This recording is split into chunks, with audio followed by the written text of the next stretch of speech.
우울할 때 어떤 음악을 들으십니까? 그러면 어떤 사람들은 슬픈 음악을 들어요. 또 어떤 분들은 신나는 음악을 들어요. 그러나 그것을 좀 면밀히 들여다보면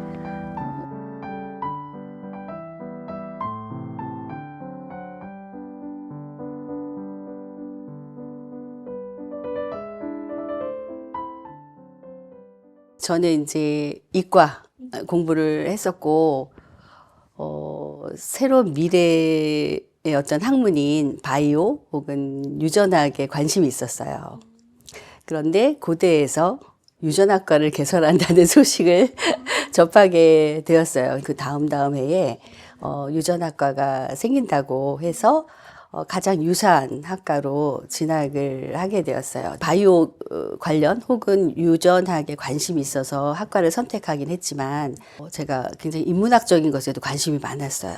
그래서 사람에 대한 관심도 있었고 또 철학에 대한 관심도 있었고 그런데 집안 분위기 때문에 이과 전공을 선택하게 된 것이고요. 일단은 이제 전공을 끝내기로 하고 그 다음에 그대로 공부를 계속 하든지 이제 다른 전공을 해보자. 졸업하면서 이제 직장을 다니게 되고 좀 시간이 좀 흐르게 됐어요. 이제 대학원을 심리학과로 갈까?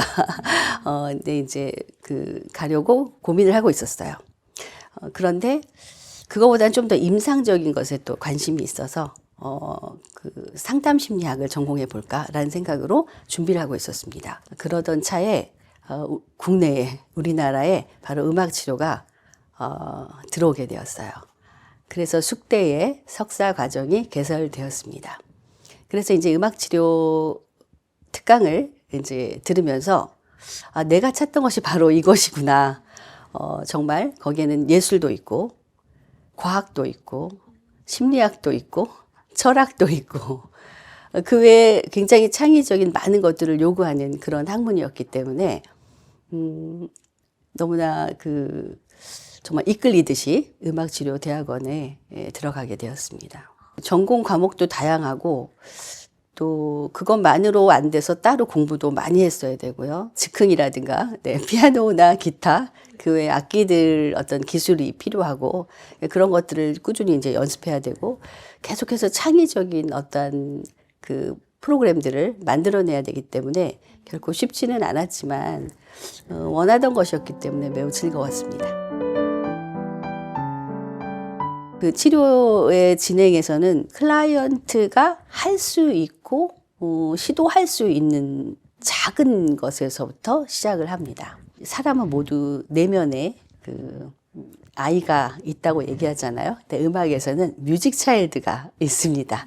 우리 안에 있는 음악적인 어린아이를 이제 활동하게 만드는 거예요. 아주 작은 몸짓, 두드림에서부터 시작을 해서 하나씩 음악적 활동을 같이 해나갑니다. 그것을 통해서 얻게 되는 여러 가지 감정적인 변화들, 또 기능의 향상 이런 것들을 경험하게 되면서 치료로 이끌게 됩니다.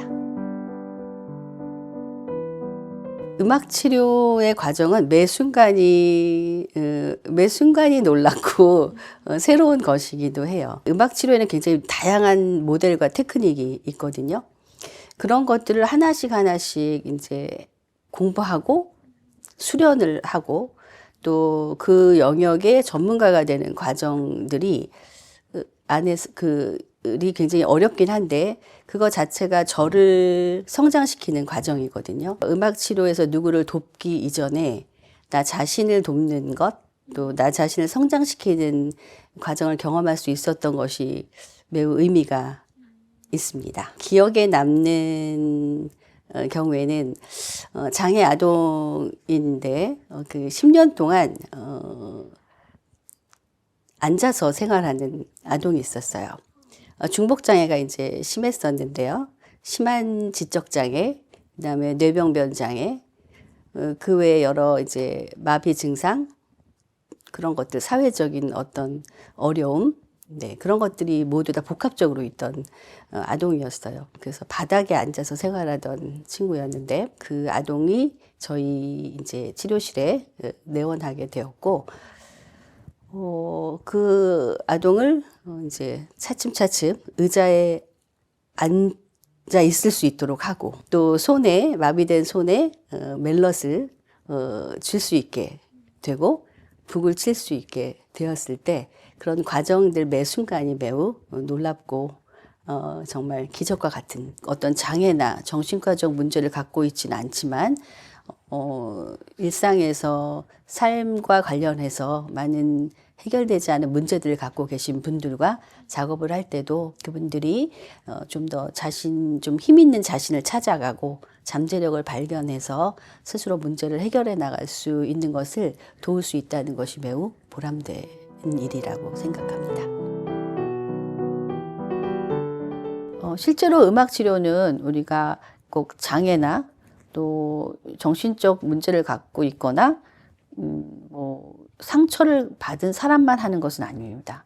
일반인들을 위한 음악 치료도 얼마든지 있고요. 교육 환경에서 접근하는 음악 치료 방법도 있습니다. 모두 다 그 사람 안에 있는 음악적 자아를 깨워서 활동할 수 있게 하는 것인데요. 어떤 창의성, 그다음에 자기 자신에 대한 어떤 자신감, 또 자존감, 또 리더십 이런 것들을 다 가능하게 하기 때문에 그런 목적으로 음악 치료를 하게 됩니다. 이미 우리나라 사람들은 굉장히 잘하고 있어요. 노래방도 가고요. 또 유행하는 음악에 맞춰서 춤도 추고요.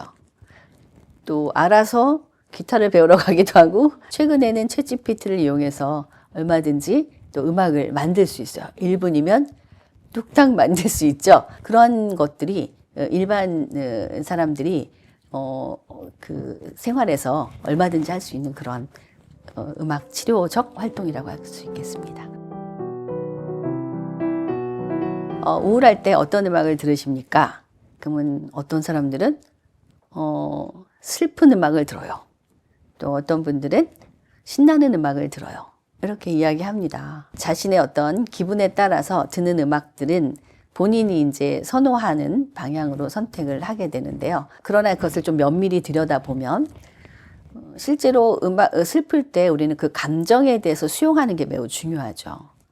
그래서 우울하거나 슬플 때 기분이 좀 가라앉을 때 차분하고 좀 더 들으면서 눈물을 흘릴 수 있는 음악을 듣는 것이 정신 건강에는 더 좋을 수 있습니다. 만약에 내가 슬픈데 신나는 음악을 틀어야 내가 너무 자동적으로 선택되어지는 경우에는 자신의 감정을 점검하거나 그것을 수용하는 경험을 외면하고 있는 것에 해당할 수도 있거든요.